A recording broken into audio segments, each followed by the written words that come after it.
નમસ્કાર દર્શકો, આપની સાથે વિશાલભાઈ મહેશ્વરી। આજના સમાચાર। ગાંધીધામ તારીખ 25 ગાંધીધામના DC2 માં આવેલા સભાગૃહ પાસે એક કાર્યક્રમ થકી ગુરુકુળ વિસ્તારમાં અચાનક વહેલી સવારે માર્ગના ગાબડા પૂરવાની કામગીરી શરૂ થતા આશ્ચર્ય પ્રસર્યું હતું। તંત્રની આ કામગીરીથી ચોંકી ઉઠેલા લોકોએ કાર્યક્રમના કારણે ખાડા પૂર્યા ત્યારે શહેરના અન્ય મોટા ખાડા કેમ નથી પૂરાતા તેવો સવાલ કરી ભારોભાર આક્રોશ વ્યક્ત કર્યો હતો।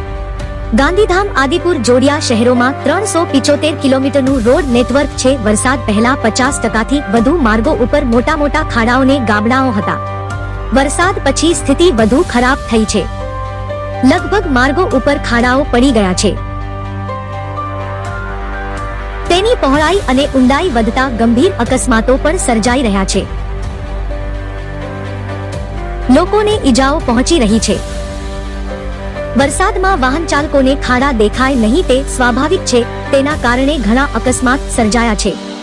આ ગંભીર સ્થિતિની તંત્રને ગંભીરતા ન હોય તેમ કોઈ કાર્યવાહી કે કામગીરી થતી નથી। પરિણામે જોડિયા શહેરોના નાગરિકોમાં તંત્ર પ્રત્યે વ્યાપક આક્રોશ જોવા મળી રહ્યો છે। નગરપાલિકાના સમયે સ્થિતિ ખરાબ હતી। મહાનગરપાલિકા બન્યા પછી લોકોને આશાઓ જાગી હતી, પરંતુ લગભગ 6 મહિનાનો સમય વીતી ગયા પછી પણ કોઈ ખાસ બદલાવ જોવા મળ્યો નથી, જેના પગલે હવે અનેક સવાલો ઊભા થઈ રહ્યા છે। ખાસ કરીને ચોમાસાની સિઝનનો પ્રારંભ થઈ ગયો છે। રોડ રસ્તાની સ્થિતિ ખરાબ છે। તે વચ્ચે ગાંધીધામના DC2માં એટલે ગુરુકુળ વિસ્તારમાં વહેલી સવારથી પાણીના ભરાયેલા ખાડાઓને ઉલેચીને તેની ઉપર ડામરનું પેચવર્ક કરવામાં આવ્યું હતું। નસીબ સોળેકરાએ ખીલ્યા હતા, પરંતુ અહીંથી પસાર થતા વાહન ચાલકોએ તંત્ર સામે આક્રોશ વ્યક્ત કર્યો હતો। કાર્યક્રમ હતો એટલે માર્ગની મરમ્મત થઈ। અન્ય વિસ્તારોમાં 4 થી 5 ફૂટ પહોળા અને 1.5 ફૂટથી વધુ ઊંડાઈ ધરાવતા ખાડાઓના કારણે લોકોની કમર તૂટી રહી છે, શારીરિક તકલીફો થઈ રહી છે, વાહનોને નુકસાન થઈ રહ્યા છે, અકસ્માતો સર્જાઈ રહ્યા છે, તેમ છતાં કોઈ કામગીરી કરવામાં આવતી નથી તેવું કહીને લોકોએ આક્રોશ વ્યક્ત કર્યો હતો।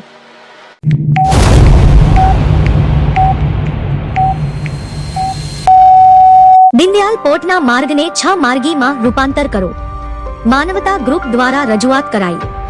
ગાંધીધામ દેશના પ્રથમ નંબરના અને સતત પોતાના આયાત નિકાસના લક્ષ્યોમાં ઉચ્ચ સિદ્ધિ હાંસિલ કરનાર દીનદયાલ પોર્ટ તરફ જતા માર્ગ ઉપર 24 કલાક સતત યાતાયાતના અવરોધના કારણે કરોડો રૂપિયાનું પોર્ટને, સરકારને અને ટ્રાન્સપોર્ટ સાથે સંકળાયેલા વેપારીઓને મોટું નુકસાન વેઠવું પડી રહ્યું છે। ત્યારે કંડલા સ્પેશિયલ ઇકોનોમિક ઝોનથી લઈ પોર્ટ સુધી 4 માર્ગી માર્ગને 6 માર્ગીમાં તબદીલ કરવા કેન્દ્રીય કક્ષાએ રજૂઆત કરવામાં આવી છે।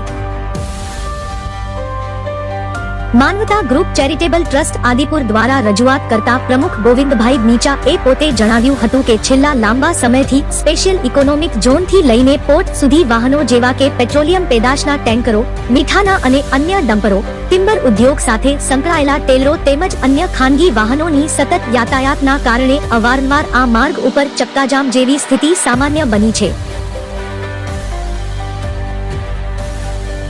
અનેક વખત મોટા વાહનોના અકસ્માત અને પલટી મારી જવાના બનાવો હાસવારે બની રહ્યા છે, જેનાથી કલાકો સુધી ટ્રાફિક જામના બનાવો સામાન્ય બની ગયા છે। ત્યારે આ માર્ગને 6 લેન 6 માર્ગીમાં તબદીલ કરવું સમયની માંગ છે। હાલમાં આ માર્ગ 4 માર્ગી હોવાથી યાતાયાતમાં અવારનવાર અડચણ ઊભી થવાથી ટ્રાન્સપોર્ટરો અને પોર્ટના લોડિંગ અનલોડિંગ ઉપર સમયના વ્યયના કારણે કરોડો રૂપિયાનું ડેમેજ અને આર્થિક નુકસાન વેઠવું પડી રહ્યું છે।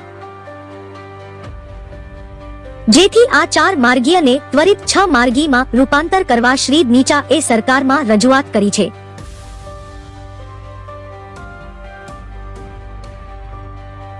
હોટ ચંદાણી કિડાણા તરફ રોડ પર ઓટોરિક્ષાને પાછળથી એક સફેદ કલરની ઇનોવા રફતારથી પાછળથી ટક્કર મારી भागी જતા અકસ્માતમાં ઓટોરિક્ષા પલટી मारी जता कोई जानहानि नहीं।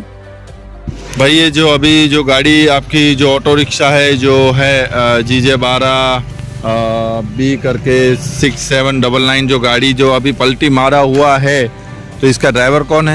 ड्राइवर मैं। क्या नाम है आपका? जॉनसन। जॉनसन जी, ये एक्सीडेंट कैसे हुआ? वो किडाने से आ रहा था। आप किडाना से आ रहे थे? बच्चे को लेने।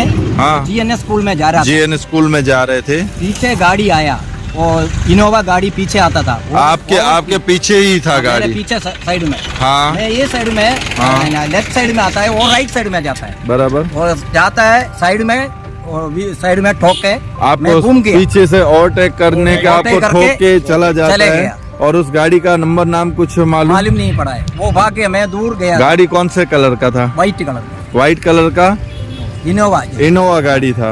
तो पीछे कुछ ऐसा नाम बाम लिखा हुआ था इनोवा के ऊपर? ऐसा देखा भी नहीं है, मैं पीछे से देखा है। अच्छा, ये करीबन कांच में से देखा है। कितने बजे एक्सीडेंट हुआ? 3:25। 3:25 यानी कि अभी हुआ 3:25 के भीतर अभी एक्सीडेंट हुआ यूं? ठीक।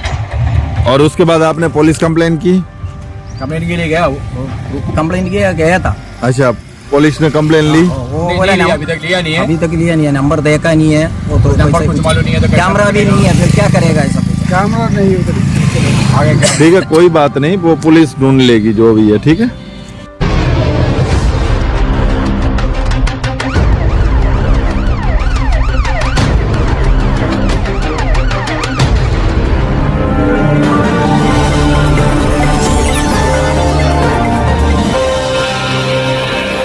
નમસ્કાર દર્શકો, આપની સાથે વિશાલભાઈ મહેશ્વરી આજના સમાચાર।